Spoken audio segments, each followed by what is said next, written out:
Hi friends, welcome to ఏఫ్హెచ్ kitchen. ఈరోజు మనం తయారు చేసుకోబోయే రెసిపీ అలసందలు అట్లండి.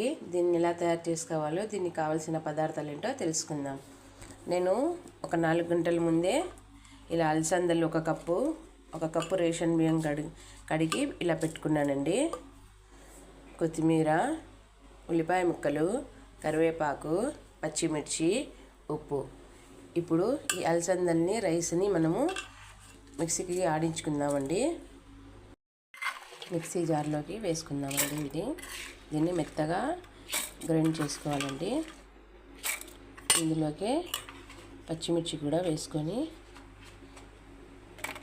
కొద్దిగా ఉప్పు కూడా వేసి గ్రైండ్ చేసుకుందామండి. ఎందుకంటే పచ్చిమిర్చి కట్ చేసి వేస్తే పిల్లలు మధ్యలో పచ్చిమిర్చి తీయడంలో, దోశని కూడా తినడంలో లేట్ చేస్తారండి. ఇలా గ్రైండ్ చేసేస్తే సరిపోతుంది. చూడండి, పిండిని ఇలా మిక్సీ పట్టుకున్నానండి. ఇప్పుడు ఇందులోకి ముందుగా కట్ చేసి పెట్టుకున్న కొత్తిమీర, ఉల్లిపాయ ముక్కలు, కరివేపాకు అన్నీ వేసి ఒకసారి మిక్స్ చేసుకుందాం. ఉప్పు తక్కువ ఉంటే ఇంకొంచెం వేసుకోండి, సరిపోతుంది.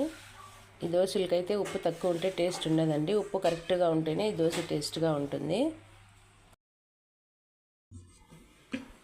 పిండి అర్ధగంట బాగా నానిందండి. ఇప్పుడు స్టవ్ వెలిగించి ప్యాన్ పెట్టుకొని, ప్యాన్ హీట్ అయిందండి. ఇప్పుడు కొద్దిగా పిండి వేసుకొని మనము అట్టు వేసుకుందామండి.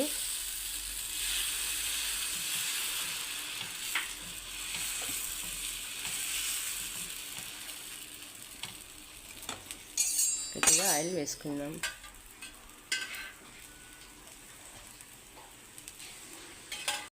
చూడండి, ఇలా దోశని రెండు వైపులా కాల్చుకుంటే సరిపోతుందండి.